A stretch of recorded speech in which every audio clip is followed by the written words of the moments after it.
कहने लगे जब सिकंदर बिहार आया था तो बिहारियों ने मारकर भगाया था। पीछे से किसी ने कहा साहब सिकंदर कभी बिहार गए नहीं। बोले अच्छा।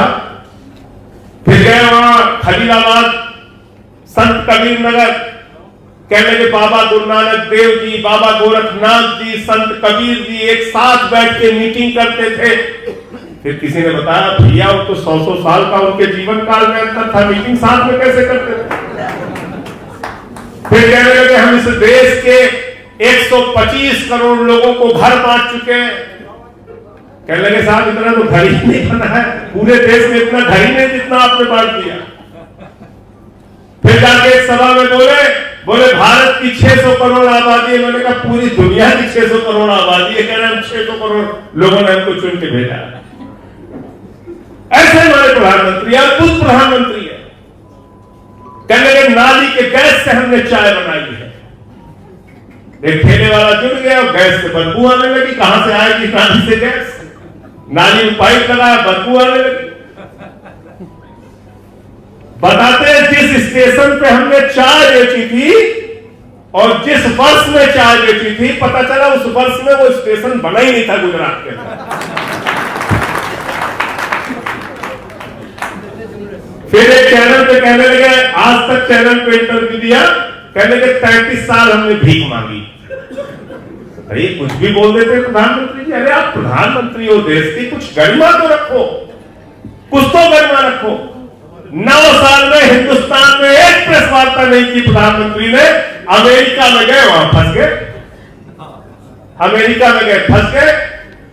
वहां पत्रकार ने पूछ लिया कि आपके देश में मुसलमानों के ऊपर अत्याचार क्यों हो रहा है?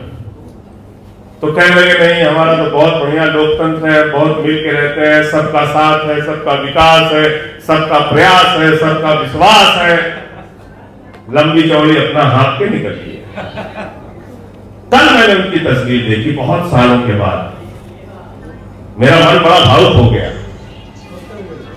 जैसे ही अमेरिका में उनसे पूछा गया मुसलमानों के ऊपर अत्याचार देश में क्यों हो रहा है, कल मिस्र पहुंचे तो सीधे मस्जिद में दाखिला हो गया। मस्जिद में पहुंच गए। अरे मैंने कहा मोदी जी मिस्र की मस्जिद में जाते हो, हिंदुस्तान में बहुत अच्छी अच्छी मस्जिद बनी है, यहां भी कभी चले जाओ।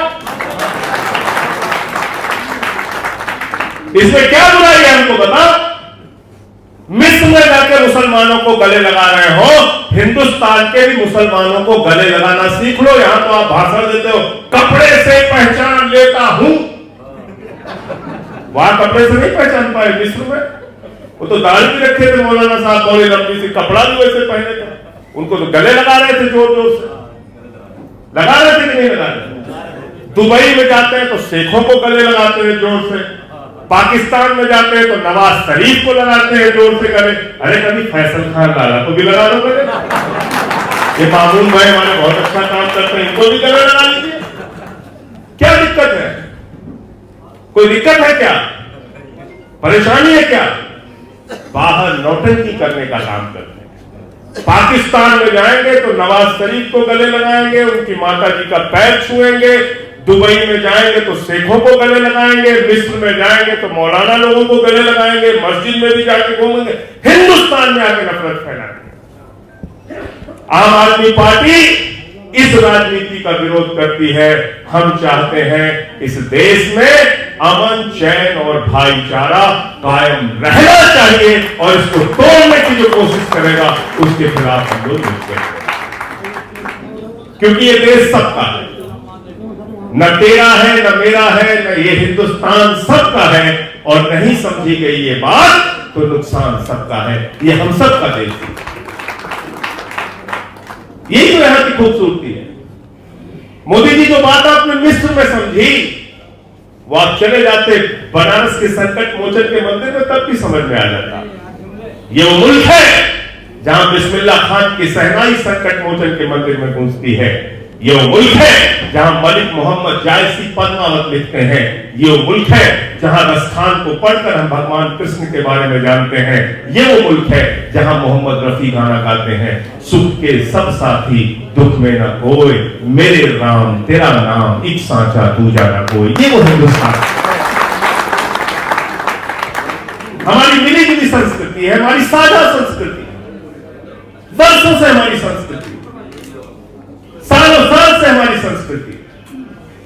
आप इस देश की एकता को बिगाड़ने का काम मत कीजिए। लेकिन दुर्भाग्य से साथियों और दोस्तों क्या हो रहा, इस देश के अंदर चारों तरफ नफरत फैलाने का काम, हिंदू को मुसलमान से लड़ाओ, फिर हिंदू को सिख से लड़ाओ, फिर हिंदू को ईसाई से लड़ाओ। जब धर्मों का झगड़ा खत्म हो जाए तो हिंदू को हिंदू से लड़ाओ, जाट को गैर जाट से लड़ाओ, मराठा को गैर मराठा से लड़ाओ, मणिपुर में 2 आदिवासी समुदायों को लड़ाओ। पूरे देश में खाली लड़ाई झगड़ा, न शिक्षा पे काम, न बिजली पे काम, न पानी पे काम, न रोजगार पे काम, न किसान पे काम, न सड़क पे काम, सिर्फ लड़ाई झगड़ा।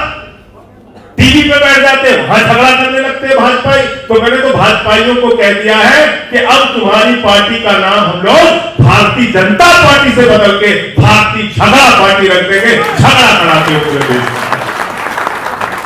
झगड़ा पार्टी, गली मोहल्ले में झगड़ा, हर जगह झगड़ा। और मैं तो कई बार सोचता हूं कि इतनी नफरत फैला के सोते कैसे हैं लोग, रात में नींद कैसे आती है इनको। कहते हैं हिंदू धर्म के नाम पे झगड़ा करो। मैं तो भी हिंदू धर्म को मानता हूं, मैंने भी तो हिंदू धर्म पढ़ा है। हिंदू धर्म तो कहता है वसुधैव कुटुंबकम, पूरा विश्व हमारा परिवार है। और जब हम कहते हैं पूरा विश्व हमारा परिवार, तो हिंदू भी हमारा परिवार, मुसलमान भी हमारा परिवार, सिख भी हमारा परिवार, ईसाई भी हमारा परिवार, दलित भी हमारा परिवार, पिछड़ा भी हमारा परिवार, अगड़ा भी हमारा परिवार, पूरी दुनिया हमारा परिवार है। हिंदू धर्म का संदेश ये है। और रामचरितमानस की एक चौपाई का अर्थ अगर बीजेपी वाले समझ ले, जिसमें कहा गया है सब नर करहि परस्पर प्रीति, सारे लोग आपस में प्रेम से रहें, आपस में भाईचारे से रहें, यह है हिंदू धर्म का संदेश। आप कहते हो झगड़ा करो, आप कहते हो लड़ाई करो, आप देश को बेवकूफ बना के रखते हैं। राष्ट्रवाद की बात करते हैं भाजपा के लोग, राष्ट्रवाद कहते हैं भारत माता की जय। मैं तो भाजपाइयों से कहता हूं, मैं कहता हूं भाजपाइयों जब तुम जोर से लगाते हो भारत माता की जय, तो मैं समझ लेता हूं कोई फैक्ट्री बिकने वाली। कहते हैं भारत माता की जय, हम भारत की रेलवे बेचेंगे, भारत माता की जय, हम कोल इंडिया बेचेंगे, steel authority of India limited बेचेंगे, बीपीसीएल बेचेंगे, भारत माता की जय, हम देश के सारी संपत्तियों को बेचने का काम करेंगे।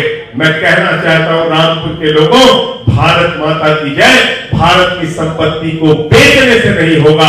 केजरीवाल भी लगाते हैं भारत माता की जय और कहते हैं भारत माता की जय, हम आपके बच्चों के लिए अच्छा स्कूल बनवाएंगे, अस्पताल बनवाएंगे, सड़कें बनवाएंगे, बिजली फ्री देंगे, पानी फ्री देंगे। इस मुल्क की तरक्की होगी तब भारत माता की जय होगी। खाली नारा लगा के देश बेचने से भारत माता की जय नहीं होगी।